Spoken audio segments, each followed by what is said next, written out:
conoce día a día. Historia activa, la historia que motiva. Historia activa, donde la historia cobra vida. Es hora de escuchar y aprender, conocer y saber lo que ocurrió años atrás. Iremos en busca de la verdad.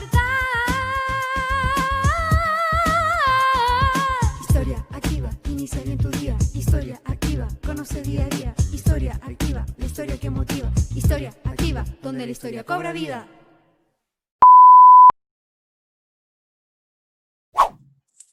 Bien, buenas tardes, estimados alumnos, apoderados, público en general. Hoy, 15 de julio, nos encontramos principalmente en nuestro séptimo programa de Activando la Historia, donde toda la semana nos estamos informando, estamos leyendo, estamos activando, como dice el programa, esta historia que a veces nos cuesta tanto y a veces no nos gusta, pero finalmente con un trabajo arduo estamos trabajando en Historia Activa para que esto suceda. Hoy tenemos un invitado especial que muy cordialmente aceptó la invitación. Se trata de Joaquín Barañao, ¿verdad? Ingeniero civil de la Universidad Católica, pero que hace más o menos, y ahí después me va a corregir, más o menos 16 años, su vida tomó otro rumbo, ¿verdad? Ahora es escritor, de divulgador de historia, y se dedicó a recopilar información, investigar y luego escribir, obviamente, estos procesos como los que acabo de mostrar acá, algunos libritos de Joaquín, ¿cierto? Historia Freak de Chile, Historia Freak Universal Freak, historia del cine, historia del fútbol, de la música, y la verdad que en Chile ha estado bastante explosiva esta lectura, y que aparte es muy amena y muy entretenida y atractiva. Así que le doy la bienvenida a Joaquín y agradecerle nuevamente por estar en nuestro programa de Activando la Historia. También presentar a Miguel Ángel Rosell, parte de Historia Activa, que nos acompaña hoy día también para las preguntas y reflexiones correspondientes. Y, a diferencia de los otros programas, hoy tenemos una alumna de nuestro Colegio Inglés Católico de La Serena, la cual nos va a acompañar y que es parte de Historia Activa también, Catalina Huerta. Así que bienvenida, para que también pueda hacer sus preguntas correspondientes. Bien, no olvidar nuestro canal Historia Activa en YouTube, León Inglesiano en Facebook, y las páginas oficiales del Colegio Inglés, donde este material se divulga y se difunde para que todos los niños y apoderados la puedan revisar. Bien. Joaquín, la más cordial bienvenida al Colegio Inglés Católico de La Serena y al proyecto educativo de Historia Activa. Gracias por aceptar la invitación, así que los niños van a estar súper contentos. Ya, pues ojalá se entretengan. Encantado de estar en el Colegio Católico Inglés de La Serena, aquí 700, ¿cuántos son? 500 kilómetros, pero igual cerca de Alma. Catita, ¿quiere comentar algo? Que bienvenido nomás. Bienvenido, exactamente, muy bien. Joaquín, voy a hacer una pregunta general para conocer un poco, para que la gente también te conozca, los que no te conocen, ¿verdad? Y también un poco indagar brevemente en tu vida de escritor. ¿Cómo nace el interés por la historia y luego de escribir? De verdad que, claro, ingeniero civil de profesión, ¿cierto? De la Universidad Católica, y cómo surge este cambio o este nuevo rumbo. Bueno, yo toda la vida tuve una sensibilidad especial por las curiosidades, por la información asombrosa. Siempre he sido un coleccionista de información. Y bueno, eso lo llevé de manera informal durante mi época escolar. En el colegio, mis compañeros de colegio me pedían que tirara datos freak. De ahí viene el concepto, la idea de llamarlo así, datos freak, es de mi curso de colegio en San Ignacio. Y bueno, los mantuve acopiados en mi cabeza hasta que el año 2003, estaba en la mitad de la carrera, y dije, creo que una disciplina valiosa para el siglo XXI es saber hacer páginas web. Y bueno, algo había que desplegar en ese pretexto. Y lo que desplegué ahí fueron este stock inicial de curiosidades, parte de las cuales tenía en la cabeza y parte que habían surgido de un mail que me había llegado hace muy poco. Y eso se mantuvo como una serie de datos inconexos hasta el año 2014, cuando dije, ya, esta información hay que transformarla en un todo coherente que pueda ser leído. Y eso fue lo que dio paso a los libros. Y elegí la historia universal pudiendo haber escogido otros medios. Me pareció que era un buen vehículo para poder contar esta serie de buenas anécdotas que tenía yo almacenadas. Y entonces han pasado 6 años y con el paso del tiempo me fui encantando con la historia. Y ahora la verdad que estoy bien fan de la historia, aun cuando inicialmente fue más bien un recurso para poder desplegar esto. Yo lo he explicado otras veces como que yo tenía una caja lleno de adornos de pino de Navidad, pero no tenía un pino donde colgarlo. Y entonces hay que armar el pino. Entonces el tronco principal, las ramas más importantes, y las ramas las ponía aun cuando no hubiese adornos para esa rama, porque me pareció que se transformó en un proyecto también en sí, que fuese un pino razonablemente bien construido. Así que esa es la manera como un ingeniero civil termina zambulléndose en la historia. Perfecto. Y Joaquín, otra pregunta. ¿Cómo crees tú que debemos abordar la historia hoy en el rol del profesor, por ejemplo, en los colegios? Sabemos que la historia hay alumnos que les gusta, puntuales, ¿cierto? Pero hay muchos que no les gusta la historia. ¿Cuál sería tu mensaje o tu reflexión frente a cómo poder nosotros mostrar la historia en los colegios, en este caso en el Colegio Inglés Católico, para que los niños se sientan atraídos por ello? Bueno, la tentación es decir, no, lo que pasa es que las curiosidades y las anécdotas, pero en realidad eso es solamente un gancho de entrada. Uno no se puede quedar en eso, ¿cierto? O sea, sería poco sustentable pretender parar toda una clase de historia donde hay una serie de contenidos relevantes que hay que enseñar y que no siempre son los más entretenidos, a través de estos ganchos. Sería como querer enganchar a la gente con la comida solamente a punta de azúcar. También el azúcar a veces para mejorar el sabor de ciertas cosas, pero los nutrientes a veces no son tan atractivos. Entonces, yo creo que todo este enfoque, yo diría, del Dato Freak es un complemento para entrar, pero creo que es más sustentable, más sólido intentar abordar esto como convenciendo a la gente de cuán alto es el poder explicativo de la historia. Y en esto yo creo que uno podría plantear como ejemplo Estallido Social 2019.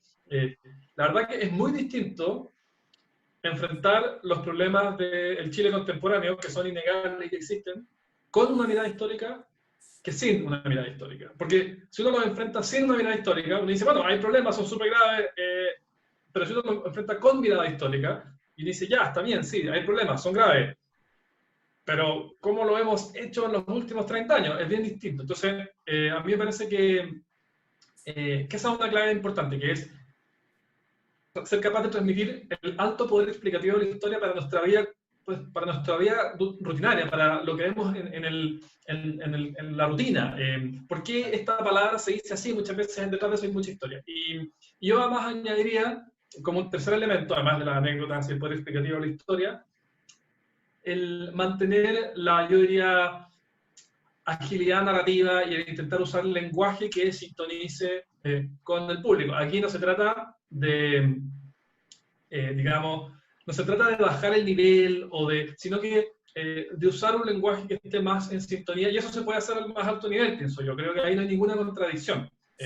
Por ejemplo, yo diría que sí, cuando uno gasta tiempo en contar anécdotas, uno no puede negar que ese tiempo, o en mi caso, párrafos de un libro, son a costa de otras cosas que podrían ser, digamos, más sustanciales. Y uno dice, ya, yo quiero invertir este tiempo porque me parece que lo vale. Pero en cuanto al lenguaje y al método narrativo, creo que no hay ningún, perdón por el anglicismo, ningún trade-off, o sea, ningún sacrificio. Uno lo puede hacer, creo yo, sin bajar el nivel y manteniendo a la audiencia mucho más enganchada. Y yo creo que el contraste es especialmente claro con los libros de historia más antiguos, o sea, que a veces utilizan un lenguaje con el cual es muy, muy difícil sintonizar.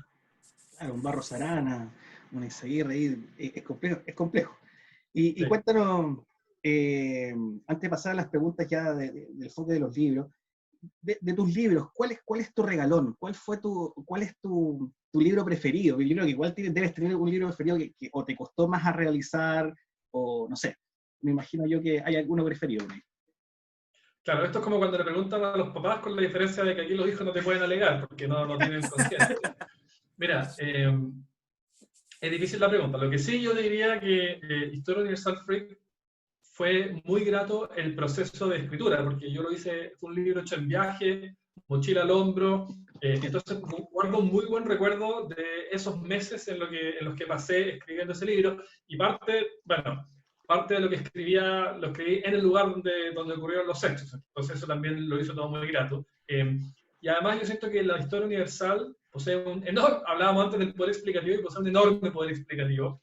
Y tanto así que ahora estoy haciendo una historia universal freak extendido, porque tú te puedes imaginar que para contar la historia universal el papel siempre se va a quedar corto, entonces estoy haciendo una especie de gran océano digital donde cabe todo. Excelente, sí. No, es tremendo libro. Yo se los recomiendo a los alumnos. Hay varios que los tienen. Yo los revisé un día, llegaron al colegio con este libro y yo les dije, muy bien, muy bien. Porque, de hecho, algunos datos de acá uno los puede utilizar en clase. De hecho, yo lo he hecho, así lo reconozco. Saco datos específicos y estoy en una clase y lo digo y los niños quedan, ¿en serio? Y claro, ese asombro lo genera estos datos que finalmente incluso uno siendo profesor de historia, a veces también los desconoce y los reconoce. Así que agradecido por el trabajo que has realizado, Joaquín. Muy, muy atractivo para nuestras funciones también como profesor. Vamos ahora a lo que es ya las preguntas referentes a tus libros, y yo quería enmarcarlo en las dos obras que finalmente nos hacen relevante a nosotros el proceso histórico que tiene que ver con la historia de Chile y la historia universal. Me gustaría comenzar con la historia de Chile. No sé si podemos ir haciendo como una especie de línea de tiempo con algunos elementos, mientras Catalina y Miguel Ángel también van viendo las preguntas que ellos van a tener. Podemos comenzar con la conquista, ya que finalmente hay procesos ahí bastante interesantes. ¿Tú qué nos podrías contar dentro de lo que es la conquista? Digo Almagro, Pedro Valdivia, yo me lo estoy imaginando como algún dato finalmente que es un poco desconocido, un poco curioso y interesante de saber. Bueno, aquí, mira, yo he hecho últimamente en un par de ocasiones que yo antes de este libro no valoraba realmente cuán distinta y cuán atípica es la historia de Chile respecto a otros países comparables en América, porque lo que se produce en la Guerra de Arauco es un fenómeno único dentro de la conquista de América. O sea, hubo otras guerras, hubo otras civilizaciones, pero cayeron mucho más rápido. Chile se transformó en el Vietnam del Imperio Español, yo usaba esas expresiones varias veces, porque era aquí donde la gente venía a morir. Yo por ahí comparaba con, ¿se acuerdan en El Rey León cuando le dicen Mufasa y a las hienas les da miedo? Era parecido, decía Chile, porra, Chile. Así como lo veía la gente en aquella época, porque era este último descampado allá donde se desparrama la tierra en el mapa y donde estaban estos indígenas belicosos. Entonces, la historia, bueno, además embellecida, y uno puede suponer que altamente exagerada por la pluma de Alonso Ercilla, que creó esta especie de gran guerra de Troya sudamericana que los otros países no tienen. Y eso me parece que es bien notable. Tú preguntas, bueno, por algunas historias desconocidas, bueno, lo de El Desorejado, por ejemplo, es algo que yo no sabía antes de contar este libro, que fue este tipo, Antón Serrada, que tuvo sus problemas con Pizarro en Cusco y viajó a Chile y viajó antes que Almagro. Entonces, por eso que yo hago la distinción. ¿Quién descubrió Chile? La gente dice Diego Almagro, pero primero Hernando Magallanes pasó primero. Claro, 1521. Ahora estamos a punto de cumplir los 500 años. El Desorejado llegó primero. El desorejado venía con otro español. Y además, ¿cómo podemos olvidar a todos los indígenas que cruzaron el estrecho de Bering y que terminaron sus descendientes por llegar a Chile? Uno tendría que precisar quién es el europeo que primero vino a esta tierra. Bueno, y entonces cuando llega la expedición de Almagro, él ya tenía aquí todo un menjunje político con los caciques locales, el Desorejado. Se había ganado el favor de ellos, había participado en toda suerte de truculencias donde habían matado al rival. Entonces, la historia del Desorejado es una cosa que es bien fascinante y yo no sé por qué no es más conocida. Yo me parece que es súper sabrosa. Y bueno, y un segundo y último ejemplo que pondría es todo lo que José Bengoa desarrolla con cierta extensión, que es la guerra ritual, el periodo inicial de la guerra de Arauco, cuando los mapuches que estaban muy frescos de sus batallas contra los incas. Recordemos que los incas en realidad, uno suele ver el mapa, claro, el imperio inca que llega hasta cerca del Maule, pero eso fue un periodo muy breve. Si los incas habían recién, o sea, cuando Colón estaba negociando su viaje los incas recién estaban terminando aquí la pega de conquistar lo que hoy día entendemos por el centro norte de Chile. Entonces los mapuches venían con esos recuerdos frescos y esta idea de la guerra ritual, ¿cierto? Que se ponían, bueno, pieles de puma en la cabeza o de zorro, y que tocaban instrumentos y las plumas y toda esta cosa, que era muy poco práctica para la guerra.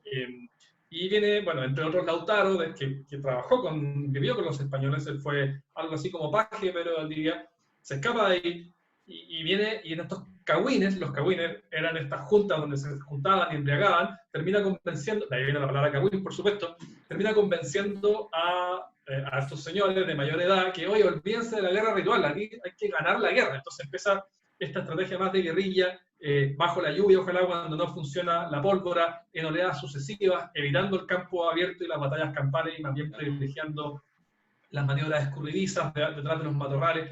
Entonces, creo que ahí hay dos elementos que no son tan conocidos y que me parece que son súper interesantes. Joaquín, una consulta ya que tocaste a Lautaro. ¿Qué hay de cierto? O sea, porque no sé si lo leí en la Araucana de Alonso García o leí en el libro de Flores, cuando habla del joven libertador de Arauco, que cuando matan a Pedro Valdivia, los mapuches se comieron el corazón, que con los fémures hicieron flauta. El cráneo, bebieron chicha. Sí, el cráneo para beber chicha. Mira, lo que pasa es que aquí hay tres versiones de la muerte de Pedro Valdivia. Y las tres son, bueno, los mapuches carecían de escritura. Entonces, son de boca en boca, hasta que finalmente llega a la oreja de algún español que la pone por escrito. Las tres son diferentes, no necesariamente contradictorias. Pueden haber hecho todo lo que las tres versiones dicen. Bueno, que le sacaron los músculos, el cronista dice los lagartos, con conchas de almeja, y se lo comían al frente de él, que le comieron el corazón en pedacitos después, que le metieron oro líquido por la garganta y se lo paquetearon como a un arcabuz, que uno pensaría que eso está más bien, que se confundió con la leyenda de Tracio, o sea, perdón, de Craso, de este rival de Julio César, a quien los partos lo sometieron a ese martirio. Y creo que es la versión que me parece menos creíble de todas. Entonces, yo creo que hay mucha exageración y no hay manera de saberlo, y creo que hay que dividir por dos. Esa es mi impresión. Pero aquí nos perdemos en las tinieblas de la historia y nunca sabremos cuán confiables son esas tres versiones. Pero de que una lo dice, una lo dice. Joaquín, y yo creo que va a ser necesario mandar un salto a la historia universal, porque Catalina tiene una pregunta referente principalmente al tema de la conquista, o al descubrimiento, mejor dicho, en el ámbito de lo que es Norteamérica actual. Carita, el tema de los vikingos. Ah, sí, que usted en uno de esos libros nos habla de los vikingos en América. Entonces, ¿qué pasó con las colonias que habían y qué evidencia fue la que se encontró? Mira, yo cuando era niño, yo pensaba que los vikingos en América eran una especie de leyenda, como el Área 51. No, está totalmente claro, no hay ninguna duda de que llegaron. Y hay vestigios arqueológicos. Llegaron en el año 1000, cerrado. Llegó Leif Erikson, que era el hijo de Erik el Rojo, desde Islandia. Y además hubo varios viajes, hubo 3 viajes, el 1000, 1004, 1009. Y es más, tuvieron enfrentamientos, esto lo cuentan las sagas, que son estos textos antiguos. Borges hablaba de estas sagas, son una cosa que, claro, se mezcla, por supuesto, también la leyenda con la historia, y uno no puede separar las dos cosas. Dice que ganan de saber qué es 100% histórico y qué no. Pero de que fueron 3 veces, fueron. Y hay una historia muy increíble en el tercer viaje. Tienen un enfrentamiento bélico, y ellos cuentan que les arrojan con una especie de catapulta una gran suerte de bola, los indígenas norteamericanos, y se cree que era la vejiga de algún animal nativo, puede haber sido un oso, qué sé yo. Y entonces, bueno, ellos están ahí, los vikingos estaban en inferioridad numérica y estaban en riesgo de ser aniquilados por los indígenas norteamericanos, y surgió una mujer que era media hermana de Leif Erikson, y se descubren los senos. Y la saga dice, y aquí es donde se vuelve poco creíble, que ella se descubre los senos, tiene una espada en la mano, y los indígenas salen espantados. Pero ¿por qué decían salir espantados simplemente por una maniobra de esa naturaleza? Ahora, como te digo, mezcla de las sagas no son 100% históricas, pero hay evidencia, en la costa noreste de Canadá hay evidencia arqueológica dura, y como digo, fueron no una, sino que 3 veces, así que está fuera de discusión. ¿Hay algún personaje de la historia universal que en lo particular tú digas, no sé, un personaje del cual se pueden sacar muchas historias friki, que es un tipo, digamos, que tiene muchas anécdotas, no sé, estoy pensando en un Alejandro Magno, estoy pensando, no sé, en Julio César, estoy pensando en un Napoleón, en particular que a ti te llame la atención? Bueno, yo tengo cierta debilidad, sobre todo por los gigantes intelectuales que han empujado el saber humano.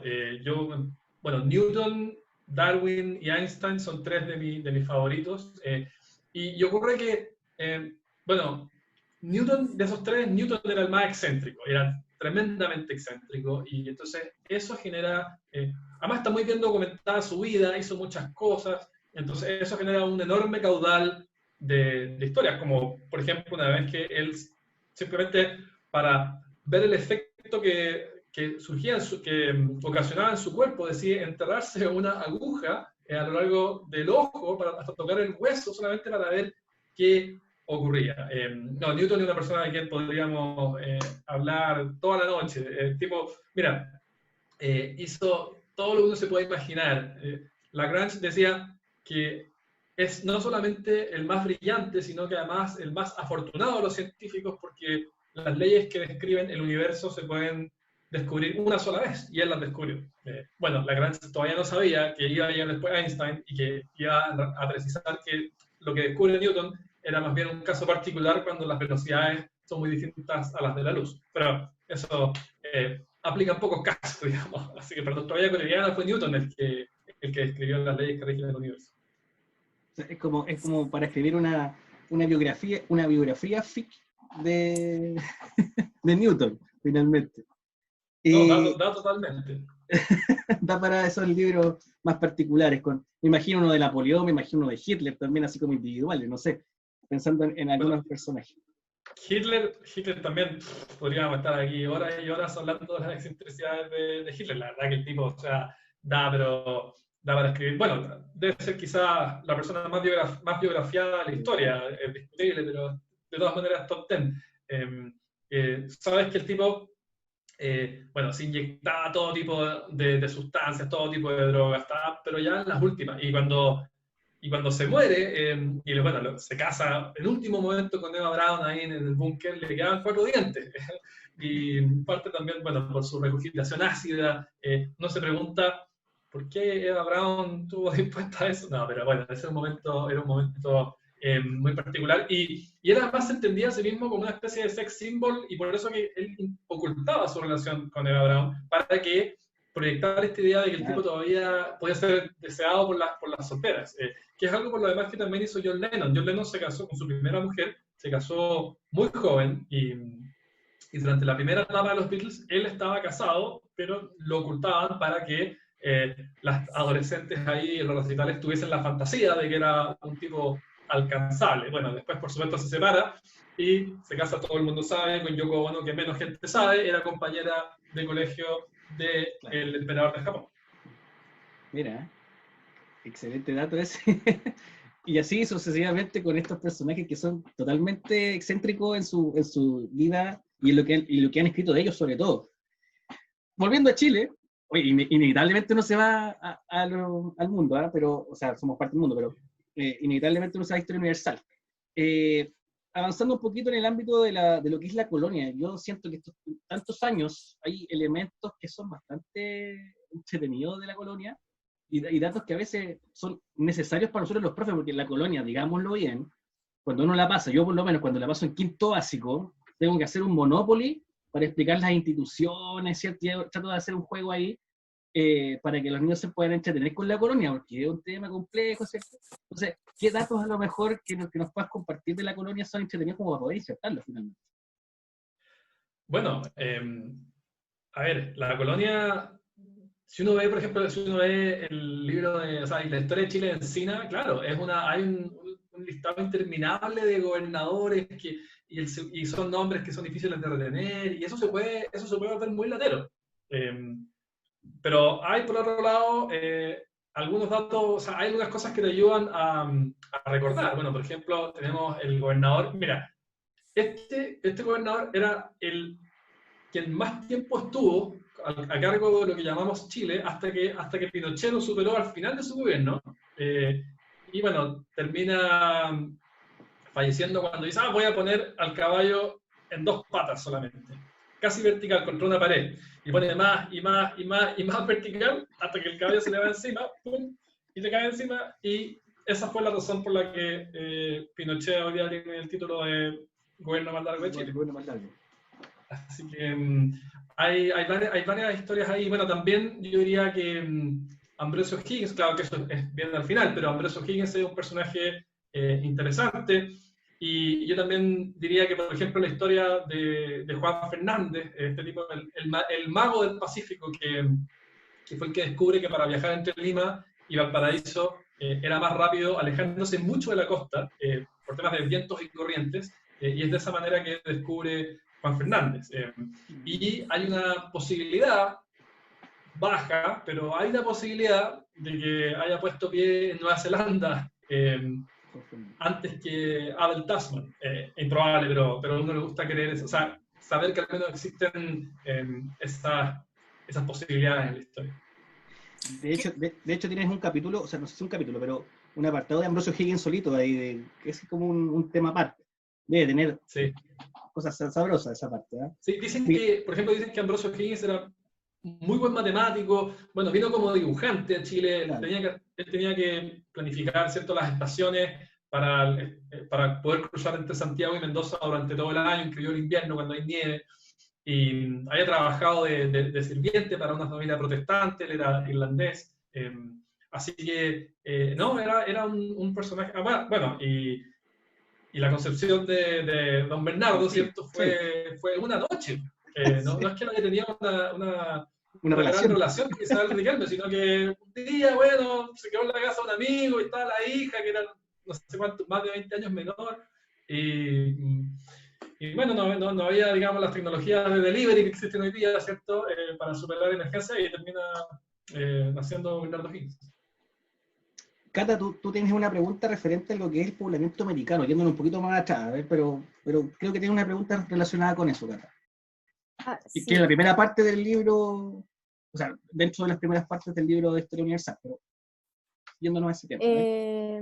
Hay muchas teorías respecto al poblamiento americano, y el primer asentamiento humano que se ha encontrado en el continente está en el sur de Chile, en Monteverde. Así que, según usted, ¿cómo fue poblado América y Chile? Así como por primera vez. Bueno, mira, hay asentamientos más antiguos que Monteverde.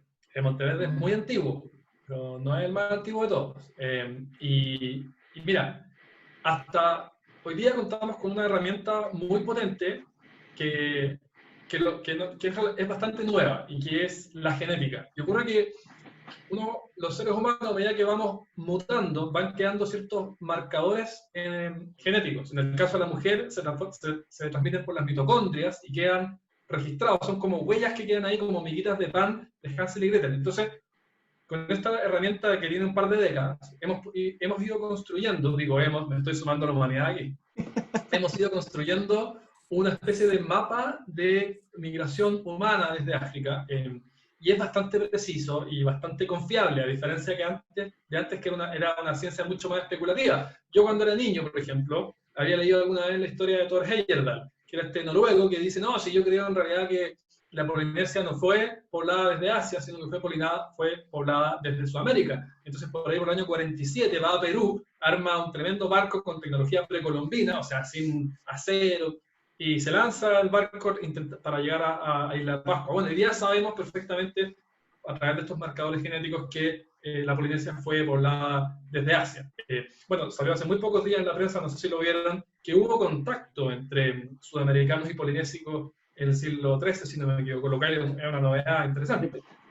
Así que no hay muchas dudas de que se cruzaron por el estrecho de Bering y fueron bajando a lo largo de América. Hay más dudas respecto a si fue una oleada o si fueron varias oleadas, y hay dudas respecto a hasta qué punto es verdad que esta nueva formidable máquina de caza termina acabando rápidamente con la megafauna, que eran animales que no estaban acostumbrados a este depredador tan distinto. Entonces, en un par de miles de años desaparecen varias especies de megafauna que, bueno, nos la perdimos. Ustedes saben, por ejemplo, que los camélidos se originaron en Norteamérica, o sea, los camellos que uno ve hoy día en Asia, bueno, resulta que nacen en este continente. Así que hay cierta claridad al respecto. Y, Tengo una pregunta, Joaquín. Tú hablaste recién de Newton y también nombraste a Darwin. ¿Has trabajado, imagino yo, la ruta de Darwin cuando pasó por Chile, no?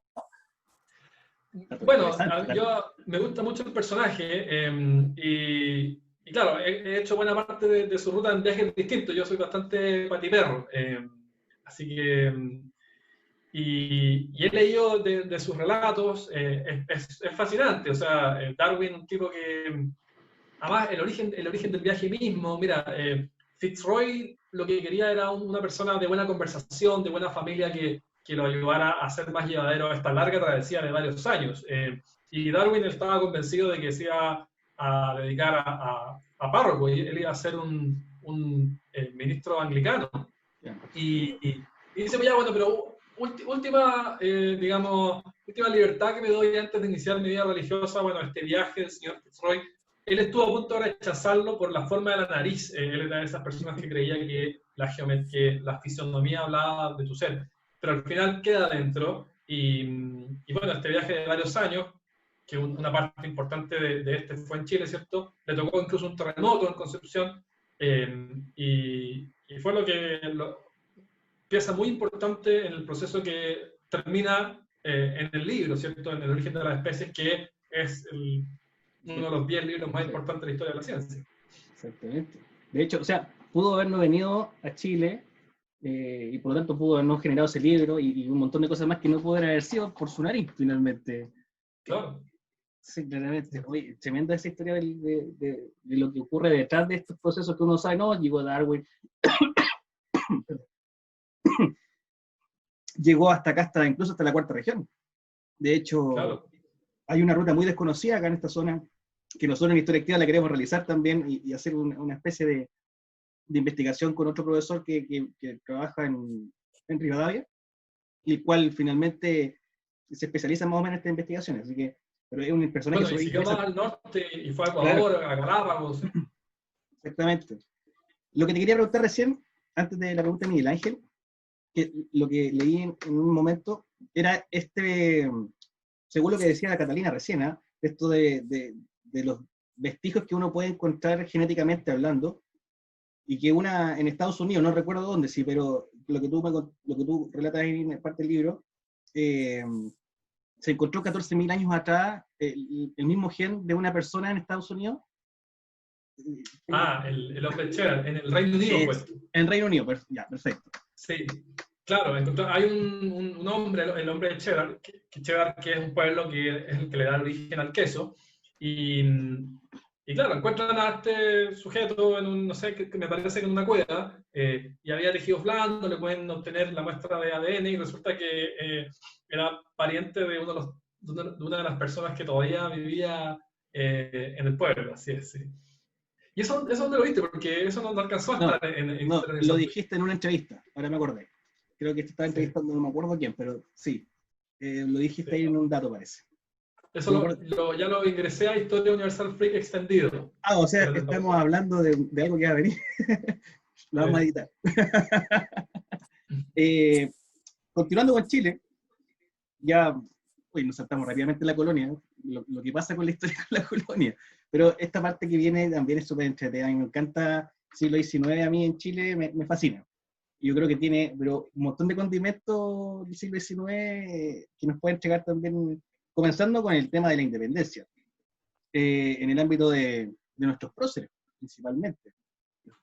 Ahí tenemos O'Higgins, Carrera, Rodríguez. Comencemos con O'Higgins, a ver, algo interesante de O'Higgins que sea más bien algo muy, muy, no sé si escondido, pero por lo menos que no sepamos todo.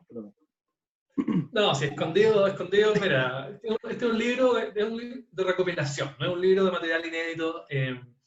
Claro. Es muy difícil a esta altura hablar con una papita, ¿eh? Se puede, pero no es lo que llevamos. Mira, O'Higgins ya hablamos un poco, hablamos de la paternidad, ¿cierto? Ambrose O'Higgins, que podría no haberlo reconocido, pero lo reconoce y le financia su educación en el Reino Unido, donde, bueno, se codea con esta creme de la creme latinoamericana. Bueno, conoce a Miranda, ¿cierto? Y son estas las personas que van incubando esta idea de que, bueno, esto que hizo Estados Unidos, Estados Unidos venía muy fresco, ¿cierto? La independencia, podía ser replicable en otras zonas. Y entonces, él cuando vuelve, adquiere cierto, o sea, con toda esta mirada distinta, menos provinciana que la que estaba acostumbrada la gente de Santiago, lejos de todo y todos. O sea, en Santiago mandar una carta a Madrid tomaba 150 días de día, 150 días de vuelta. O sea, es una locura, imagínense esperar una respuesta. Y Bernardo O'Higgins viene con otra mirada, pero no tan radical como Carrera, que es el que realmente cuando desembarca desde Cádiz es el que le pone fuego a esta cosa, porque recordemos que la Junta de Gobierno de 1810, 18 de septiembre, todos celebramos hoy día con empanadas y anticuchos, una junta que terminó con un sonoro viva el rey, porque en ese instante lo que primaba no era la idea de independencia, sino que alguien tiene que galletear mientras Fernando VII está, bueno, preso de Napoleón. Y bueno, Bernardo O'Higgins en ese momento todavía no tenía este rol preponderante. Viene en Carrera con todo su ímpetu, con toda su fuerza. Yo diría también con cierta impulsividad, con cierta, a mi juicio, aquí podemos discrepar, pero cierta inmadurez, diría yo, un exceso de fuego. Claro que en esa época también la política funcionaba bien diferente. Claro. Y bueno, los que abogaban por todavía mantenerse fieles a la corona hablaban de ellos como los exaltados. Claro, por supuesto, ellos hablaban de sí mismos como los patriotas. Y se produce entonces esta tremenda pugna, y que todos sabemos termina con bueno, desencuentros varios, y al final, cuando ya se logra la independencia y O'Higgins ya está en sus primeros años de gobierno, viene el fusilamiento de Carrera en Mendoza, y esta cosa que a mí me parece tan increíble, Bernardo O'Higgins decide mandarle la cuenta de los gastos del fusilamiento al papá de Carrera, como diciendo, ya, pero mira, te toca, paga la cuenta, ¿eh? Así que es un pequeño dato freak, no tan desconocido tampoco, que junta nuestros dos procesos principales. Ese lo conocía, que le llegó la cuenta al papá ahí de todos los gastos por el fusilamiento. Tremendo, ¿no? Sí, ¿no? ¿Hay algún Perdón. Joaquín, ¿hay algún personaje de la época de la independencia que te, digamos, sea más... ¿cómo es la palabra? Más cercano o preferido de alguno de los personajes de Carrera, Rodríguez, O'Higgins, no sé, de la independencia, que en lo particular a ti te llame más la atención, que le encuentres, no sé, un cariño especial? Ya, es interesante la pregunta. Uno tiende a estar muy influido por los cuentos tradicionales que ha escuchado de niño, y es difícil no sentir que el bacán es Manuel Rodríguez, ¿cierto? O sea, y en parte porque los cuentos están bien exagerados también. O sea, por ejemplo, esta idea de que durante la Reconquista le abre la puerta de la caleza a Casimiro Marcó del Pont. Bueno, Barro Arana dice que no hay ninguna prueba de esa cuestión, y claro, porque como con la muerte de Pedro Valdivia que hablábamos antes, son historias que con el tiempo pasa y se van agrandando, ¿cierto? Así que voy a ser tradicional y me voy a plegar a esa mayoría que elige a Manuel Rodríguez como un personaje, perdón, un poco original, pero no puedo evitarlo. Sí, es que de hecho es verdad, eso que solamente se sabe de Manuel Rodríguez, así como en concreto la firma, porque de ahí como que surge también este tema de que realmente existió Manuel Rodríguez, se construyó este personaje realmente. Ahí todavía está esas discusiones. No, yo no suscribo idea de que no existió. No, mira, ya. De hecho ni siquiera lo había escuchado esa idea. Y hay, o sea, hay un montón bueno, hay correspondencias, o sea, hay un montón de referencias a su persona. Hay un cuento de primera fuente, cuando lo están buscando, bueno, los dragones, y de Casimiro Marcó el Pont, y él está en la casa de un hacendado. Y le dice, métete al cepo, o sea, él se mete al cepo y se hace pasar por un borracho. Y entonces, bueno, llegan estos especies de policías de la Reconquista, los dragones, y le preguntan, bueno, ¿y este tipo quién es? Y él le dice, no, es un curado que anda molestando a los chinos de la hacienda. Y ellos le responden, ya, pero no trate muy mal al pobre enamorado, una cosa así, pero con más versos. Claro, tú me puedes decir, ya, eso fue relatado por el hacendado y todo parte del complot. No, pero yo no me subo a esa micro. Yo en todo caso también creo que existió claramente, sí, toda la razón. Así que, Cata, tú tienes una pregunta referente a la independencia, a ver. Sí, ahora justo hablando de Manuel Rodríguez, y si es verídico o no, hay muchos rumores en torno a las guerrillas dentro del proceso de independencia, entonces, ¿podría confirmarnos o desmentir alguno? ¿Tú te refieres a la resistencia durante la Reconquista? Sí. Cualquier rumor, porque hay muchos rumores, historias que se exageran o que se saltan, cosas así. La guerrilla de las montoneras debe ser, claro. Claro. Bueno, hay un germen de verdad, sin duda, y luego a veces el tiempo pasa y estas tradiciones orales a veces se exageran. Pero mira, Manuel Rodríguez, una de las cosas que logró hacer fue, bueno, logró hacer crecer su mito. Y esto mismo, que ahora que el 2020 todavía se nos mezcla la realidad con la invención y con la leyenda, es parte de su éxito, diría yo, porque eso fue lo que le permitió confundir a las huestes españolas. Entonces, por ejemplo, durante el cruce de los Andes, las 6 columnas que vienen desde Mendoza, bueno, resulta que parte importante del ejército estaba en la zona de Curicó, porque porque Manuel Rodríguez, entre otros, les había hecho creer de que esa era la zona por la cual ellos iban a cruzar. Entonces, y aquí ocurre algo que a mí, o sea, uno en el libro de historia ocupa como un cuarto de línea, pero si uno lo piensa es bien impresionante. Dice, y entonces las tropas españolas cabalgan a Matacaballo a encontrar al ejército libertador y se encuentran en Chacabuco. Y uno dice, pero ¿cuánto uno se demora en cabalgar a Matacaballo desde la cordillera de Curicó hasta la costa de Chacabuco? O sea, es una... yo creo que si alguna vez hiciera eso en mi vida, ya sería como una de mis mayores gestos, solamente cabalgar, pero cada vez tenían que cabalgar para ir a enfrentar un ejército, y muchos de ellos iban a terminar falleciendo. Así que la resistencia y la guerrilla, sin duda que existió. Hubiese sido más, yo diría, hubiese sido más marcada todavía si no es porque el castigo contra este tipo de actitudes era muy duro. O sea, si bien Casimiro Marcó el Pont tiene esta fama que se la otorga finalmente a Bárbara Arana, con esta famosa línea de pusilánime y afeminado, era tipo, pero nos hacía asco para torturar y para establecer puño de hierro cuando hiciera falta. Entonces, quienes eran encontrados en resistencia, la verdad que lo pasaban muy, pero muy mal. Bueno, después de la batalla de Chacabuco vienen algunas venganzas de los patriotas que fueron igualmente violentas y crueles. De hecho, yo debo reconocer que en clases a Casimiro Marcó el Pont lo coloco como el más sangriento de todos los gobernadores, los gobernantes que llegaron a Chile en ese periodo. Así que sí, yo creo que eso pasó con Casimiro.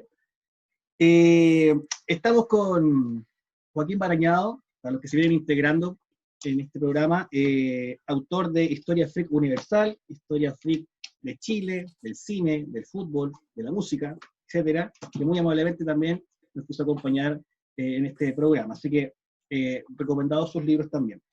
Continuando con esta línea de tiempo que estamos realizando, ya vamos a saltarnos un poquito lo que es el tema de los ensayos constitucionales. Quiero llegar a una figura súper, es como, no sé si a la altura de Hitler, Napoleón, no, pero sí es una figura que a mí me gusta mucho. ¿Eh? Yo sé que ya más o menos sabes para dónde voy. Este señor ya te leí. Este señor que ni siquiera hay una foto de él. Exacto, Diego Portales. Ya llegando ahí a la época ya de los gobiernos conservadores. Cuéntanos un poco de este señor. Bueno, es curioso, ¿cierto?, que Diego Portales tenga preeminencia tan notable en nuestra historia, siendo que no fue presidente en un país que tiene esta tradición tan presidencialista.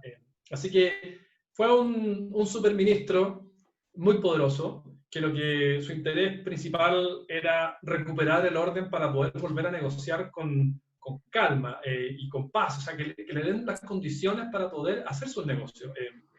Bueno, yo me imagino que con el paso del tiempo, pese a que hay cartas donde él explica esta postura, me imagino que él se fue envolviendo en la política misma también. Tenemos una imagen muy severa de él. La verdad es que era un vividor, era una persona que tenía mucho sentido del humor, que le ponía apodos a todo el mundo, que era bueno para ir ahí a carretear a la chimba cruzando el Mapocho, que tenía sus mujeres por aquí y por allá. Así que, y hay un par de anécdotas muy graciosas de él cuando niño, una vez que rompió las ollas del colegio para que los mandaran para la casa porque no había como almorzar, una vez que le chamuscó el pelo al tipo que le llevaba el carruaje la cabeza, perdón, a su padre, porque tenía una persona con este pelo afro, entonces va y se lo chamusca con una especie de sartén, lo llamaba de ahí en adelante el sapo. No, mira, Portales es un gran personaje, era además bueno para, como les decía, para el carrete, para la zamacueca, para todo aquello. Y además después adquiere tanto poder que termina medio inventando la guerra contra la Confederación Perú-Boliviana. Es una guerra que, o sea, era difícil de predecir. Claro, es verdad que Perú sube los impuestos al trigo, Chile responde con los impuestos al azúcar, por eso era como la guerra contra las sopaipillas pasadas, decía el autor por ahí. Sí. Pero de ahí a una guerra hecha y derecha, yo pienso, y esto es discutible, y algunos autores estarán en contra, pero yo creo que sin Portales esa guerra no existe. Y bueno, termina de la manera más dramática, ¿cierto? Con este motín en Quillota, y termina con de un balazo en el pómulo izquierdo y más de 30 bayonetazos en la cara, completamente desfigurado, y se produce entonces esta maravillosa coincidencia de que después para el golpe de Estado del 73, eso no es muy maravilloso, pero digo la coincidencia sí, que le llega un balazo a la estatua justamente en el mismo lugar donde Portales muere, o sea, en el mismo lugar donde Portales muere en la vida real. Y siempre he tenido la duda de si no habrá sido alguien que quiso hacerlo a propósito, una cosa simbólica. Claro. No tenemos cómo chequear aquello. Es imposible. Y eso de la foto que nosotros conocemos, de esta imagen que conocemos de Diego Portales, ¿es real esa imagen? ¿Es él? Y que fue el billete de 100 pesos durante mucho tiempo. La gente mayor se acuerda, a mí no me tocó, pero la gente mayor se acordará del billete de 100 pesos con el rostro de Portales. Y lo que ocurre es que debido a que, bueno, el balazo en el pómulo izquierdo primero y luego esta sarta de bayonetazos, entonces su rostro termina siendo un muñón desfigurado. Y como no había ningún retrato de él, entonces, bueno, contratan a un pintor italiano para que le haga un retrato al hermano. Así que este famoso cara de Portales que preside tantos salones republicanos, en realidad no era él, sino que el hermano. Tengo una pregunta, Joaquín. Desde tu experiencia personal, desde haber escrito tanto en relación con la historia, por ejemplo, todos estos datos, ¿tú crees, desde un análisis muy personal, crees que los chilenos o Chile valora a sus héroes? ¿Tiene un verdadero nexo, un cariño, un sentido de pertenencia, de valorizar a sus héroes, los que han construido la historia de Chile? Difícil la pregunta porque hay mucha heterogeneidad, hay mucha disparidad en esto. Yo creo que hay, francamente hay de todo. Pero mira, yo tendería a pensar que hay un mejor conocimiento de estos próceres que han sido exaltados por la historia tradicional, por Prat, por, bueno, no es héroe, pero por Portales y por O'Higgins Carrera, que por otros aspectos que quizás en ciertos casos son más decisivos incluso. O sea, yo creo que hoy día un escolar, pienso yo, aquí Sebastián me podrá corregir que es profesor, pero yo tiendo a creer que están más familiarizados con la persona de Bernardo Higgins que, por ejemplo, que con el modelo económico que rige a partir de la dictadura. O sea, yo creo que la historia tradicional le ha puesto bastante énfasis a los héroes. Esa es mi impresión. Claro. De hecho, cuando estuvimos con Cristóbal García Huidobro, nos hizo un énfasis con las monedas. Entonces nos hizo una explicación con las monedas y las figuras que van en las monedas, que se usa también en el ámbito político en algunos periodos, y la figura de O'Higgins o aparece en la moneda más grande o en el billete, y después va achicándose dependiendo del proceso histórico que vaya ocurriendo. Entonces eso fue también bastante entretenido en ese sentido. Bueno, de los gobiernos conservadores, tenemos a Prieto, Bulnes, Montt, algo de ellos, de estos presidentes de los decenios, algo que haya... Mira, a mí una anécdota que me parece bien simpática, ¿cierto? Es cuando, bueno, guerra contra la Confederación Perú-Boliviana, todavía estaba Prieto el presidente, y el primer decenio, y bueno, Chile ya había ganado la guerra, pero todavía había fuerzas chilenas en Lima, y entonces toca el 18 de septiembre, y estaban ahí carreteando felices, y estaba esto presidido por el generalísimo que era Bulnes, y entonces, bueno, resulta que O'Higgins estaba exiliado en Lima, de hecho, él no volvió. Y entonces O'Higgins va a ese carrete. Y te das cuenta que están todos bailando, felices de la vida, bailaban hombres con hombres, porque no había mujeres en esa época en el ejército. Y tipo 1 de la mañana, O'Higgins dice, ya, compadre, me cansé, me voy para mi casa, en Lima. Y Bulnes dice, no, este señor hay que acompañarlo, el padre de la patria, qué sé yo. Y dice que se va con la orquesta, entonces se van carreteando por las calles de Lima, pero con los músicos detrás, claro, antes de que hubiese parlante. Y cuenta entonces que entran a la casa de O'Higgins y la fiesta se reinició con todavía más ímpetu en la casa del general. O sea, la previa se transformó en... Hicieron el after en la casa de O'Higgins, claro, el after. Y terminan entonces, bueno, Bulnes después vuelve y termina, por supuesto, ganando las elecciones, y bueno, termina además, se casa muy poquito antes de las elecciones con la hija de quien podría haber sido su rival, y él decide no, pero al final entonces no voy a competir contra mi yerno, y se produce entonces esta paradoja situación en la que termina corriendo, si no me equivoco, corre solo, Sí. y tiene entonces 10 años, que fueron 10 años, Chile creció muchísimo, bueno... La Universidad de Chile. Ahí es cuando anexa Magallanes, y la verdad que los 10 años de Bulnes fueron años muy exitosos para Chile. Claro, de hecho, sí, o sea, yo considero que Bulnes yo creo que fue uno de los presidentes más, de esos tres, para mí, yo personalmente lo considero como uno de un Chile creció bastante, como dices tú. Sí, totalmente. Joaquín, y la última, antes de Miguel Ángel, ¿es cierto que carretearon con los jefes peruanos militares también en ese carrete que tú comentaste recién? Había peruanos también, sí, estaban ahí, se dejaron seducir por la atracción del baile. Y estaban ahí, póngale, con sus verdugos. Yeah. Solamente para complementar lo que decía Joaquín, la casa de Bernardo O'Higgins se encuentra en el Jirón de la Unión, en la calle principal de Lima, que podríamos compararla con el Paseo Humada, y que podríamos decir, haciendo una comparación, que podría ser donde está el Banco Chile. O sea, en plena calle de Jirón de la Unión se encuentra la casa museo, que es actualmente de Bernardo O'Higgins, que está preciosamente bien tenida, muy bien cuidada.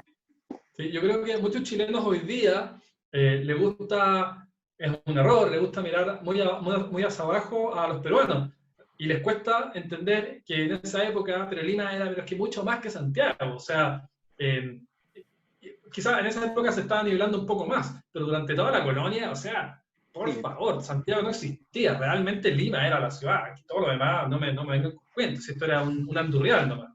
Claro, sí, la capital del virreinato total, Lima.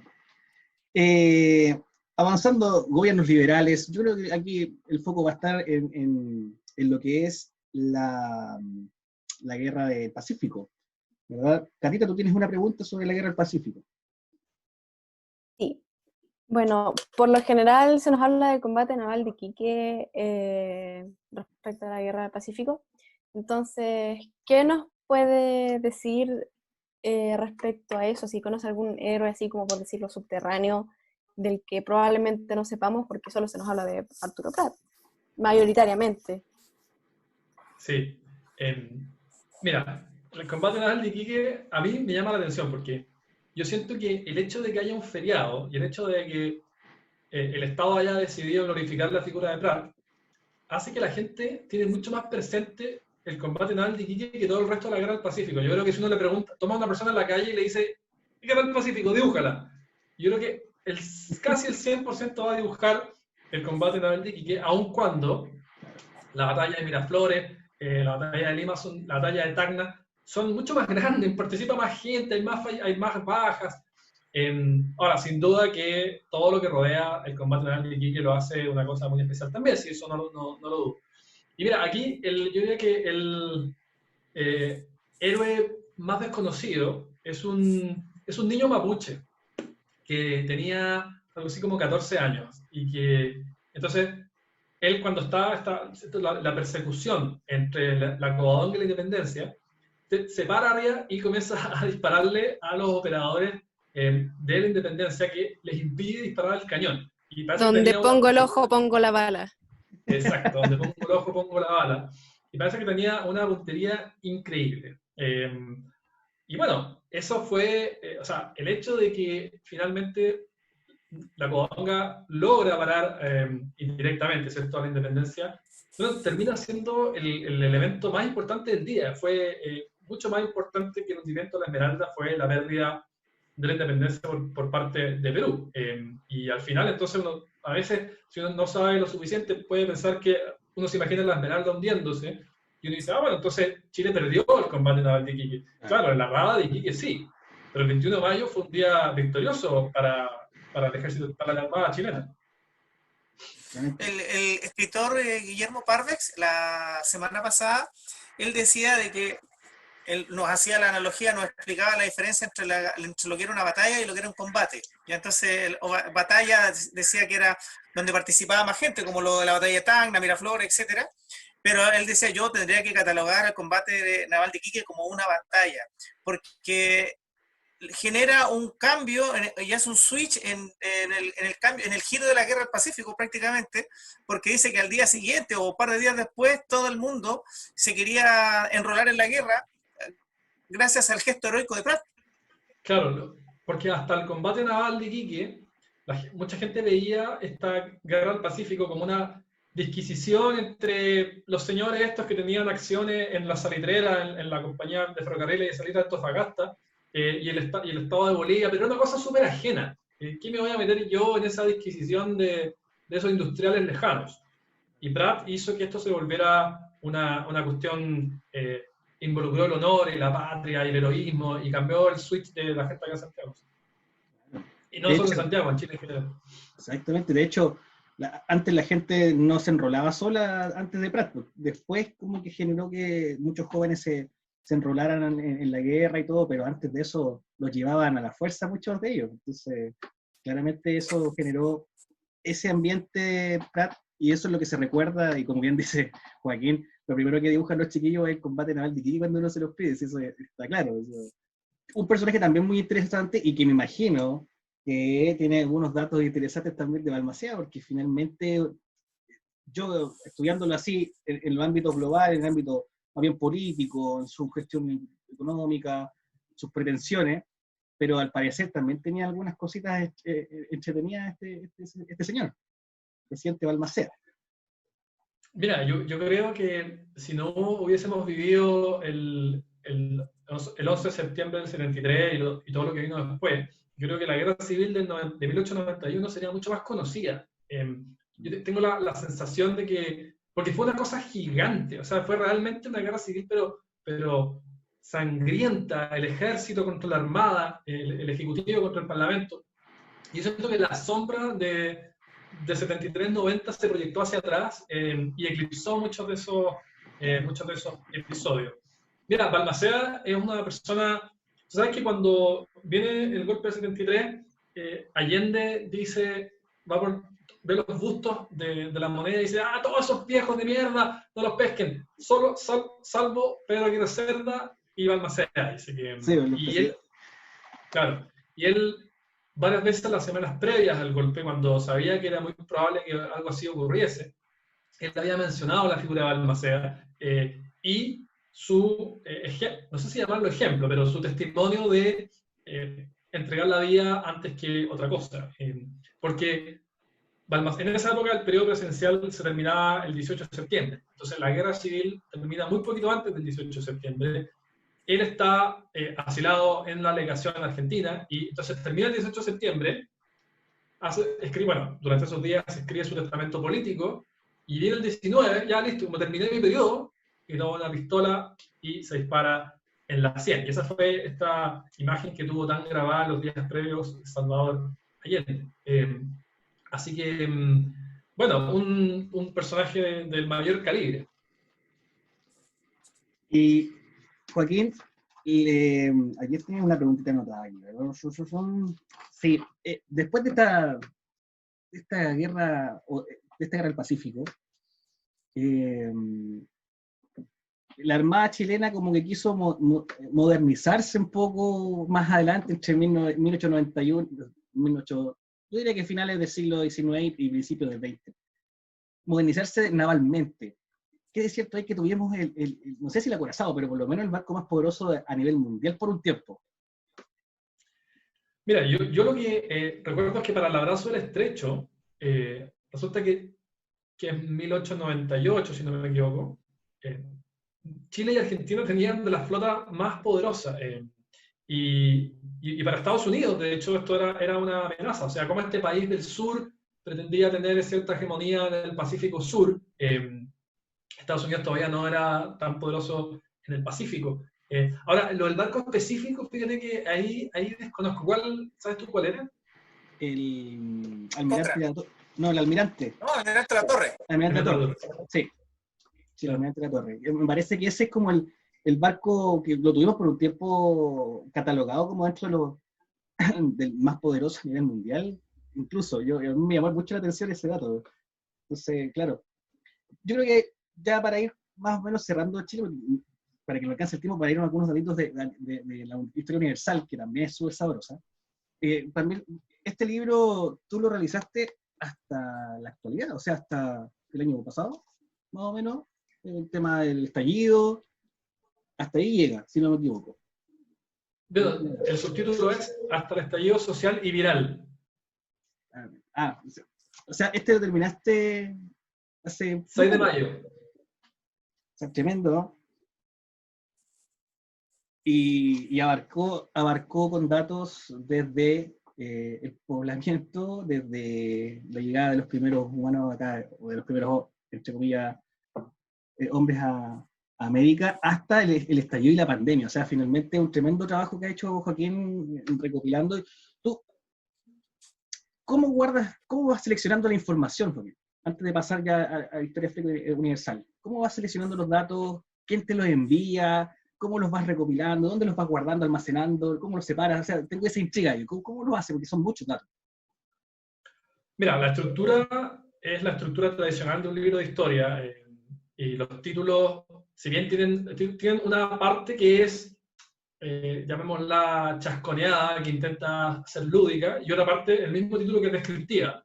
Y la parte descriptiva, si uno se fija, es la estructura tradicional, o sea, la República Conservadora, la República Liberal, en fin. Y bueno, entonces, eso, como decía antes, ese es el pino, ¿cierto? Entonces se construye el pino, se arman las ramas más importantes, y luego entonces están todos estos adornos navideños que hay que colgar. Y esos adornos, tú me preguntas de dónde vienen, bueno, es el portafolio bibliográfico más diversificado que uno se pueda imaginar. Entonces, bueno, son muchos años también en esto, entonces la página web datosfreak.org llevaba ya muchos datos al momento de iniciar el proyecto, y luego hay que leer libros de dos tipos, libros que son Historia de Chile de Armando Ramón, Historia de Chile de Villalobos, qué sé yo, y entonces en cada uno de esos textos, que son textos serios, bueno, uno si procesa 400, 300 páginas, van a aparecer 4, 5, 6 joyitas que califican dentro de este universo del asombro. Y luego hay que leer también libros del tipo, bueno, anecdotario de la historia de Chile, qué sé yo, que normalmente ofrecen una gran cantidad de datos, pero que son fuentes no confiables, entonces hay que chequearlos en otro lado después. Entonces es una manera de llegar a datos, pero que luego uno tiene que verificar en alguna fuente de mayor prestigio. También, por supuesto, que hay que googlear en páginas web de la peor calaña, porque son un punto de entrada para luego verificar en otras fuentes. Y limpiar. ir a la Biblioteca Nacional a seleccionar libros del tipo, bueno, anécdotas, datos curiosos a veces son libros antiguos, y ahí uno encuentra cosas. Por ejemplo, yo me enteré en uno de esos libros antiguos que el papá de Salvador Allende Castro, era juez, y él quería renunciar, pero no lo dejaban renunciar. Entonces un día llega y dice, ¿saben qué más? Tenía un juicio por 200 pesos, el problema es que no sé el año, entonces el libro no decía el año, no puedo convertir exactamente cuánta plata era, pero era poca plata. Y decía entonces, para que lo echen, condenar a muerte a los dos, al demandado y al demandante. Entonces, bueno, ese tipo de cosas estaban ahí subterráneas en la Biblioteca Nacional, un libro que no se arrendaba hace quién sabe cuántos años, pero que el título te indica que ahí uno puede encontrar cosas. Sí, yo, por ejemplo, me estaba dando cuenta, cuando comencé a leer la historia de Chile, el volumen 1, que la fuente tú la llevas finalmente al lector a que busque la referencia en las páginas, en tu página, ¿cierto? Y ahí uno puede chequear el tema más bibliográfico, me imagino. Entonces eso igual es entretenido. O sea, yo creo que el gran valor que tienen estos libros es rescatar. Aquí yo creo que no estamos viendo como otros autores, ¿verdad? Que, no sé, pues cosas desconocidas, sino que finalmente es como más bien ir armando un relato histórico más sabroso, más entretenido con estos datos que tú vas extrayendo, que a los historiadores tradicionales para ellos quizás, no sé si son valiosos o no, pero por lo menos no están dentro de su estudio. Y claramente esto es un plus para poder utilizarlo a nosotros como profe y atraer a los chiquillos a la lectura. Así que realmente eso también es sumamente importante y esos son los aportes que tú también realizas. Vámonos a Mundo, ¿ya? Para no alargar nuestro programa y no quitar tanto tiempo a Joaquín, que agradecido por su presencia. Yo creo que aquí en Mundo, seguramente aquí el profesor Miguel Ángel tiene alguna pregunta ya más suelta, no vamos a ir tanto en líneas de tiempo, sino que yo quiero comenzar con que volvamos a este personaje de este Führer, ¿cierto? De este canciller que llega a ser el Führer alemán, Adolf Hitler. Quiero saber un poquito más de este señor, qué cosas raras tenía, qué elementos que... Yo no sé si me cuesta entenderlo, pero lo hicieron famoso. A mí me cuesta muchísimo entenderlo. Sí, o sea, en realidad a mí no me cuesta tanto entender que haya existido este loco. Lo que me cuesta entender fue cómo el pueblo alemán es capaz de seguirlo hasta las últimas. Eso sí, para mí es un misterio. Es muy difícil de explicar para mí aquello. Bueno, mira, Hitler era una persona que desde chico tuvo una atracción por la guerra. Él de chico hojeaba unas páginas de la guerra franco-prusiana de 1870, que fue un gran éxito para los alemanes, para los prusianos en realidad.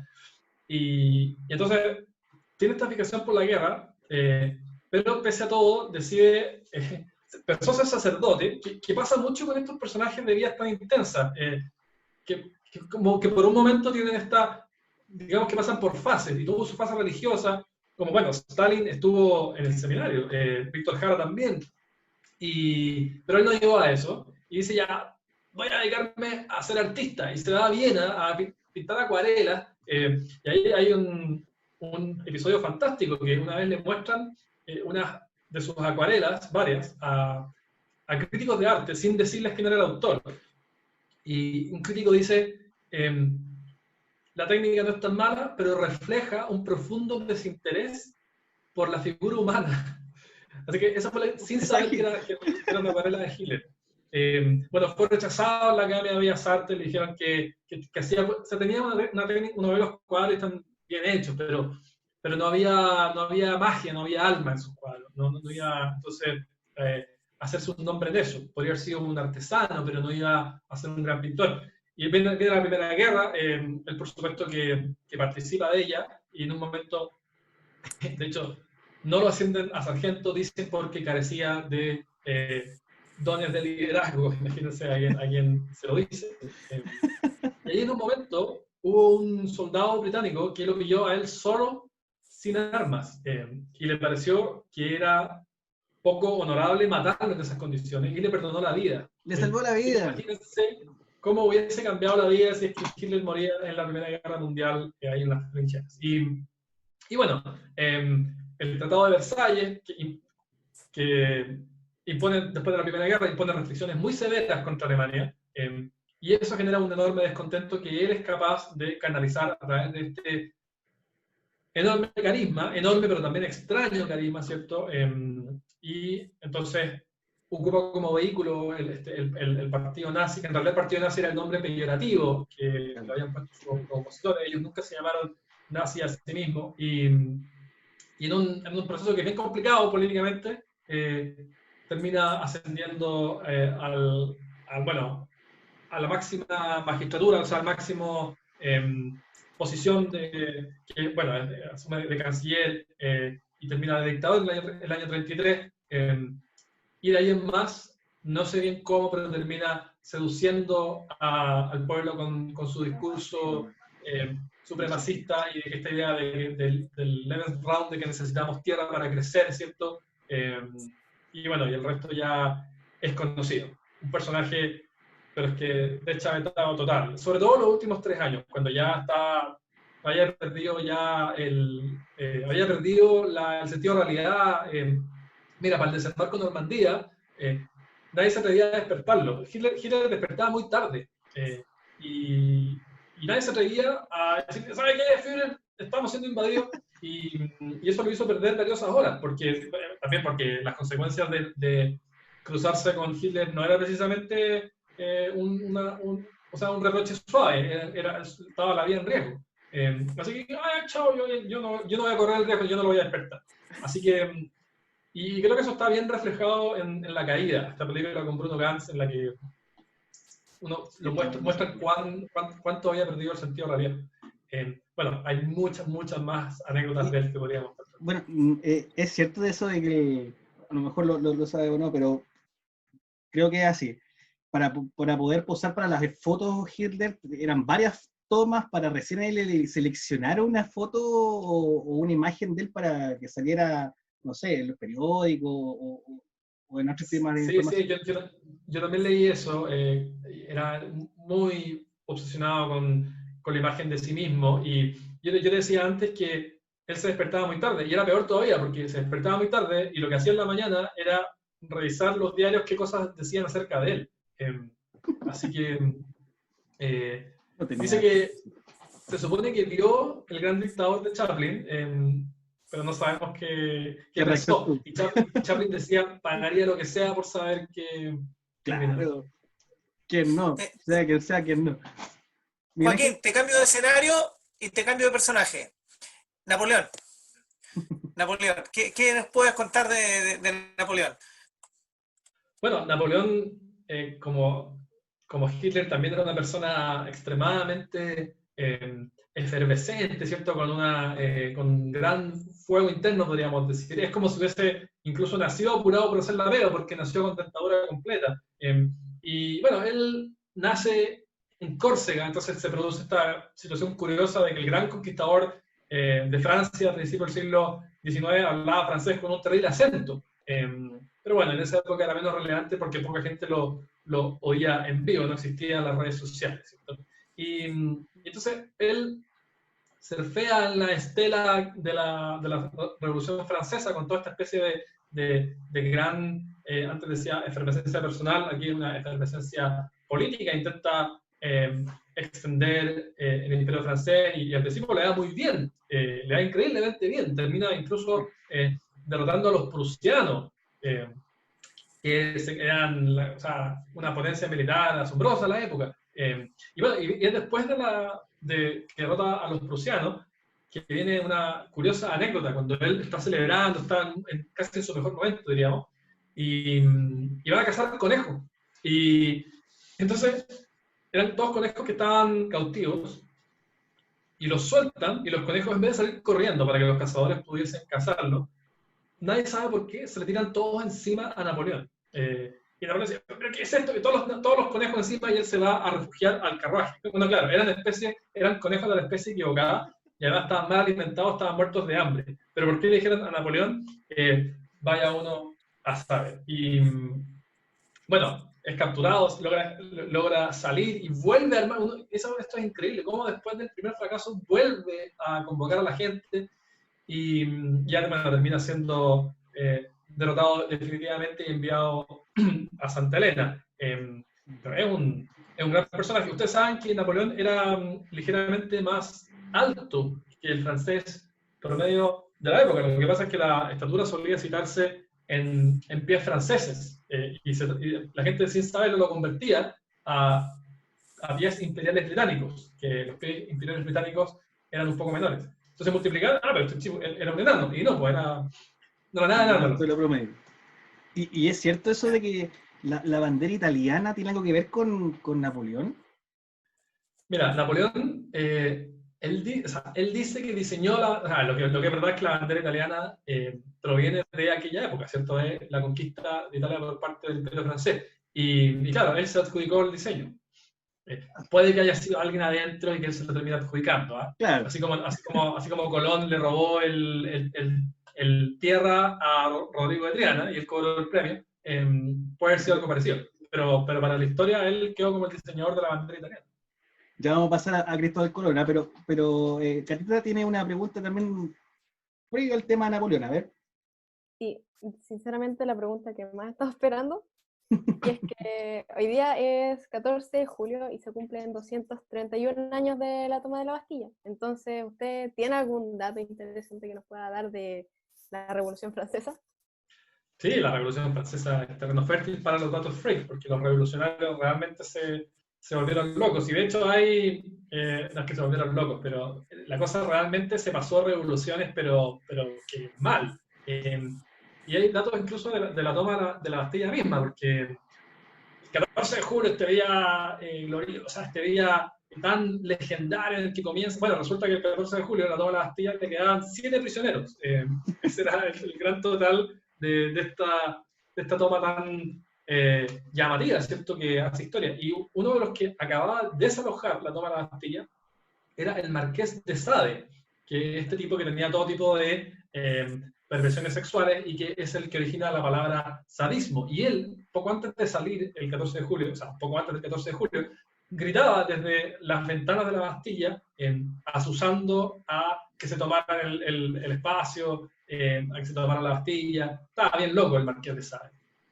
Y bueno, ocurre lo que todos sabemos, 14 de julio. Bueno, si les llegó el meme de hoy día de La libertad guiando el pueblo, con Julio Iglesias, acá llegó el 14 de julio, les quiero decir que la libertad guiando el pueblo de la Croix no es acerca de la Revolución Francesa, sino que es acerca de la Revolución de 1830. Pero igual, eso, lo que celebra ese cuadro ocurrió en julio. Ocurrió el 27, 28, 29 de julio de 1830, así que igual pueden mandar el meme, solamente que manden los otros días, no el 14. El 14, hay un error ahí de imagen. Sí, además que es mejor porque le sirven para 3 días. Pueden mandar el 28 de julio, el 29, el 30. Bueno, El 30. Sí. Y después entonces comienza todo este enorme desbarajuste de la política europea que termina trascendiendo en todo el mundo occidental. Y entonces, en una de estas primeras grandes sesiones, se juntan entonces los partidarios de la monarquía constitucional a la derecha de la sala, los revolucionarios a la izquierda, y origina este eje unidimensional de los de izquierda y los de derecha que utilizamos hasta el día de hoy, y que a mi juicio es una sobresimplificación de la política, pero que mucha gente lo sigue considerando útil. Exactamente. Y volviendo a Napoleón, porque me quedé pensando, y Josefina, algo ahí, me imagino que debe haber algún dato interesante, Sí. Esta relación media extraña que había cuando él se iba y después volvía. Ahí Sí. te la dejo. La carta ahí, pero en el área chica, a 50 centímetros de arco. Claro, hoy día uno, en el mundo higienizado, en que todos tenemos duchas con agua caliente, para todos nosotros los olores corporales los entendemos como un problema. Pero a Napoleón le gustaba el natural, entonces alguna vez le escribió una carta a Josefina que le decía, que la carta decía, no te laves, vuelvo. Así que cada uno con su gusto. Excéntrico también, otro personaje excéntrico. No, que era excéntrico Napoleón, de eso sí que no hay duda. Mira, yo creo que es difícil ocupar un rol histórico como los que ocuparon Napoleón o Hitler o Julio César sin ser excéntrico. O sea, si eres una persona muy centrada, muy sensata, responsable. Es difícil convocar a la gente a hacer ese tipo de cosas. Joaquín, ¿y algún personaje excéntrico en la historia de Chile, no sé, pues, entre siglo XIX y siglo XX, sin contar a Diego Portales, que ya claramente era bastante excéntrico? No, hay bastante. O sea, mira, Barros Luco, por ejemplo, Ramón Barros Luco, una persona que se cuentan muchísimas cosas de su presidencia. Por ejemplo, una vez el ministro de Hacienda le pasaron un billete falsificado. Oye, mire, presidente, tenemos un problema aquí de falsificación. Ah, sí, lo voy a hablar con el ministro de Hacienda. Se lo metió al bolsillo y después se le olvidó y pagó con él. Así que teníamos al presidente ahí pagando con billetes falsificados. Decía que ya no preguntaba por nadie porque todo el mundo se le había muerto, y cada vez que preguntaba por alguien ya había fallecido. Decía que al final, bueno, se quedaba dormido en la oficina, que firmaba documentos sin leerlos. Había gente que decía que ni siquiera se preocupaba de la orientación de los documentos. Y además es protagonista de este momento maravilloso en el que, a juicio de los testigos de Caldera, cuando hunden el blindado durante la Guerra Civil del 91, él, antes de ser presidente, termina salvándose porque se aferra a la cola de la vaca lechera del barco y así llega a la playa. Él siempre lo negó, los testigos decían que así ocurrió. Así que Barros Luco era un sujeto del cual podríamos también derramar tinta. Salvarse con eso, yo creo que no era como muy... Para él, yo creo que no era muy... Para quedar en la historia, la verdad. Yo creo que esperaba Claro. un salvataje más épico. Más digno ese Claro. el tema de salvarse. Sí. Volviendo al mundo, nuevamente, el Cristóbal Colón, Rodrigo de Triana. Sí, yo creo que aquí hay un conflicto ahí de quién hizo qué, quién hizo y quién no lo hizo finalmente. Y algún otro dato también de Cristóbal Colón, pues, de este... Sí, mira, Cristóbal Colón, yo creo que es una fama, o sea, también merece fama, eso no hay duda, pero yo creo que está un poquito excedida la fama que él se ganó porque él estaba muy perdido por la vida. O sea, a mí me genera un poquito de escozor esta idea de que se ha glorificado tanto la figura de Colón, siendo que él no entendía nada de dónde estaba parado. O sea, trató de convencer a varios reyes, o sea, los reyes católicos le aceptan, pero él ya lo había intentado con Portugal, ya lo había intentado la corte de Inglaterra, porque sus cálculos eran atroces de malos, porque él lo que quería era llegar a Zipango, Japón, y si uno ve la distancia, bueno, si no se le cruza América entre medio, todos se terminan muriendo de sed y de hambre sin que nadie se hubiese enterado de ellos. Como de hecho ocurrió con una flota que zarpó desde Ghana en el siglo XIV, rumbo al oeste a descubrir el final del Océano Atlántico y nunca más se supo de ellos. Bueno, eso hubiese ocurrido con la flota española, si es que la flota de 3 carabelas de este porte, si es que no es porque se le cruzó un continente encima que él nunca entendió. Hizo 4 viajes y tras su muerte todavía seguía creyendo que estaba en Asia. En un momento estaba en la isla de Cuba y entonces hablaban de Cubanacán, que era el centro de Cuba en el idioma local, y él pensó que estaban hablando de Kublai Khan, de este emperador mongol, de la época de la dinastía Song en China. Entonces, una fama un poco mala vida, pero por otro lado, claro, por otro lado todo el arrojo, ¿cierto?, de haber tomado la decisión y de haber ido, de haber... Mira, yo a veces pienso, estaba tan mal los cálculos que a veces hasta me he dado por pensar que Colón sabía que había tierra, porque quizás los vascos iban a pescar allá. Hay una sospecha de que los vascos llegaban al final de la temporada de pesca con una enorme cantidad de peces y nadie sabía de dónde los habían encontrado y no los veían. Entonces es posible que ellos durante décadas estaban yendo a las costas de América a pescar y que no le decían a nadie. Y que Colón sabía eso, entonces sabía que iba a haber tierra, y que aunque los cálculos no le dieran, entonces esa es una posibilidad. O que haya escuchado también de las sagas islandesas, en fin. Entonces que no le dan los números, pero ¿qué importan los números? Yo sé que la gente va y encuentra cosas. Y entonces estaba esta recompensa por quien avistara tierra. Y era, no sé, 3 de la mañana, no sé bien, y Rodrigo de Triana, entonces, tierra a la vista, y Colón sale a cubierta y dice, no, si esto yo ya me había fijado, entonces Rodrigo de Triana se queda sin recompensa y, molesto, se convierte al Islam y se va a África. Ese fue el triste desenlace No es que sea triste convertirse al Islam, pero sí cuando uno lo hace por una decepción de esa manera y se da. O sea, se fue, yo creo que no le reconocieron lo que finalmente habían dicho. De hecho, le habían prometido algo, ¿no? Había un premio, un premio. Una recompensa por habitar tierra. Claro. Y Colón dice, no, si yo ya la había hecho. Y eso de que la reina empeñó las cosas para poder hacer el viaje. ¿Qué hay de cierto en eso? No, eso es falso. Y la reina ya tenía empeñadas las cosas porque la guerra de la Reconquista, que termina ese mismo año increíble de 1492, ella, o sea, estaba terminando la guerra, pero los reyes católicos estaban endeudados hasta la médula con eso, y en particular eso estaba ya en los jurados de Valencia, entonces ni una posibilidad de financiarlo de esa manera. Ah, perfecto. Mira, algo que hemos enseñado, de hecho me sumo, no, si la reina empeñó las cosas para que Cristóbal Colón fuera de viaje, entendiendo que no tenían recursos por la misma guerra, pero se nos quedó en esa, nos faltó investigar más. Sí. Exactamente. Joaquín, chiquillos, ¿tienen algo más de Universal usted? No, para nada, yo la verdad hemos abusado del tiempo de Joaquín. Es que yo quería usar 5 minutos, solamente 5 minutos. No, dale. Sí, era el tema de los nombres de algunas ciudades, de algunos pueblos que tú nos puedas dar su origen. Escuchaba el nombre de Papudo, por ejemplo, ese yo lo tengo claro, y también lo podrías decir aquí para que a lo mejor los demás también lo sepan, pero algunos otros ciudades, nombres como con estos nombres de que vienen a lo mejor de un origen que no manejamos.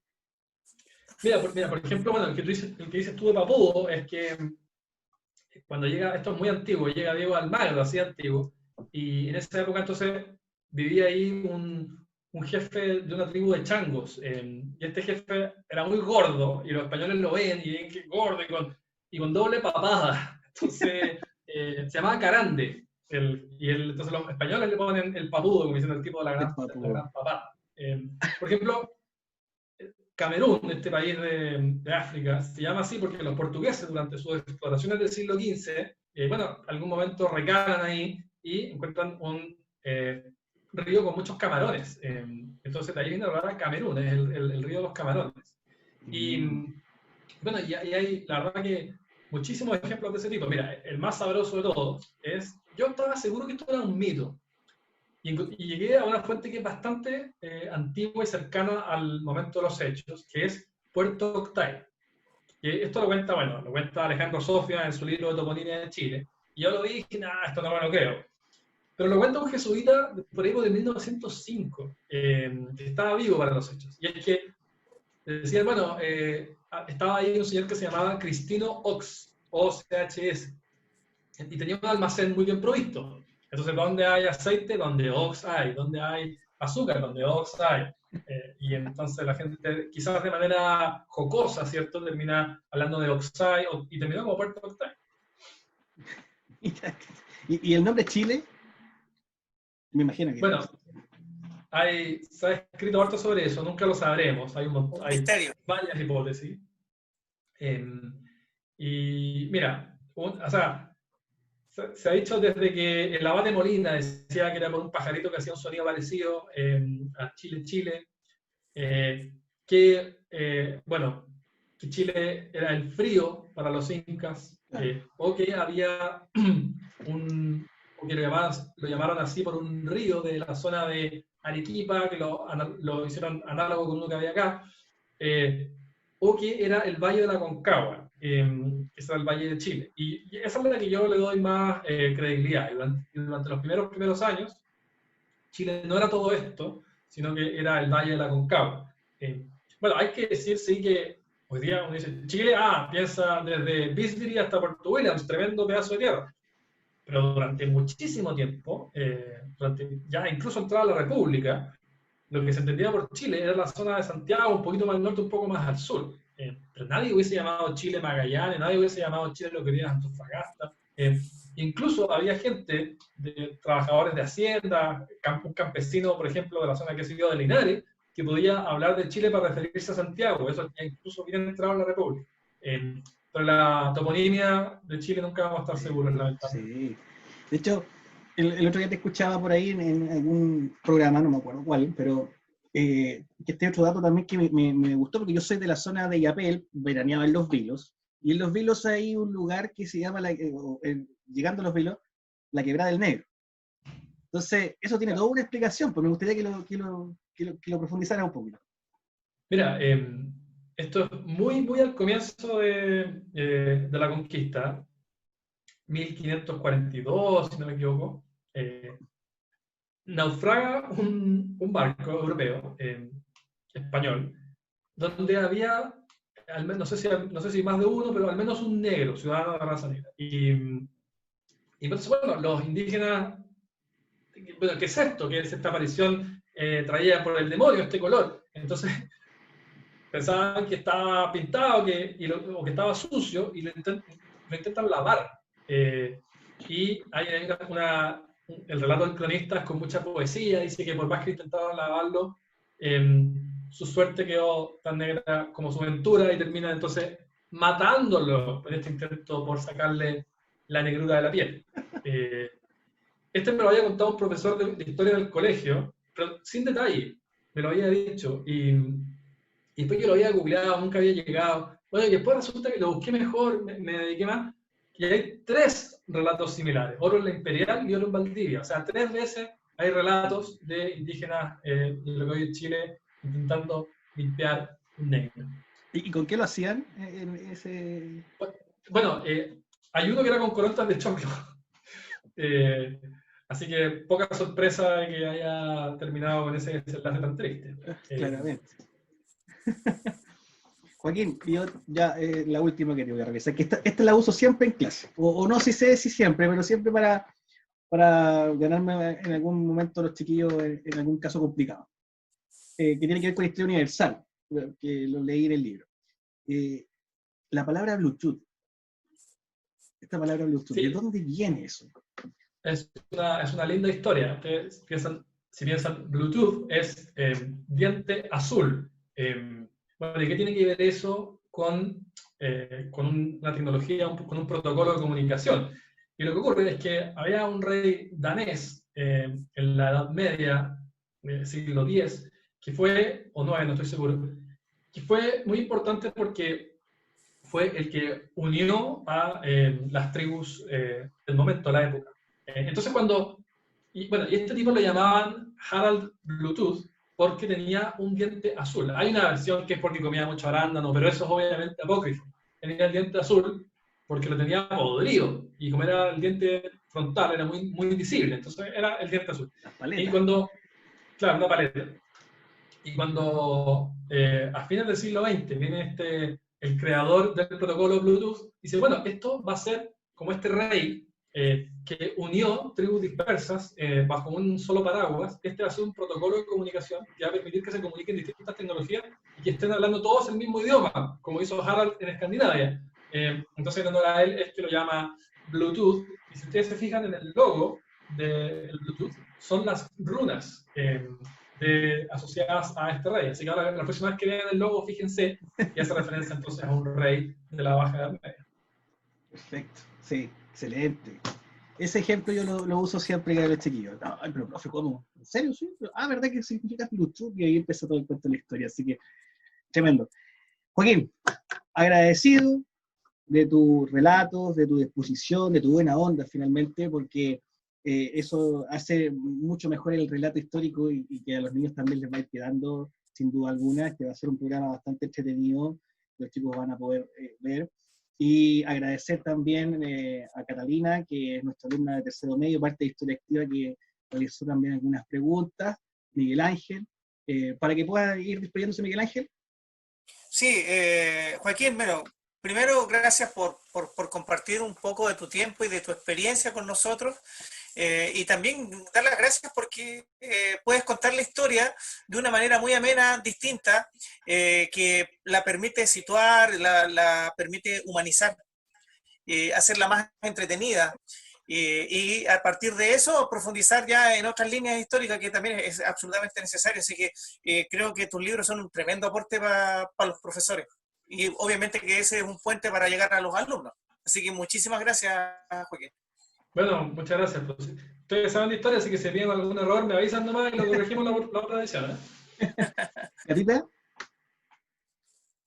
Para que se pueda despedir Bueno, también.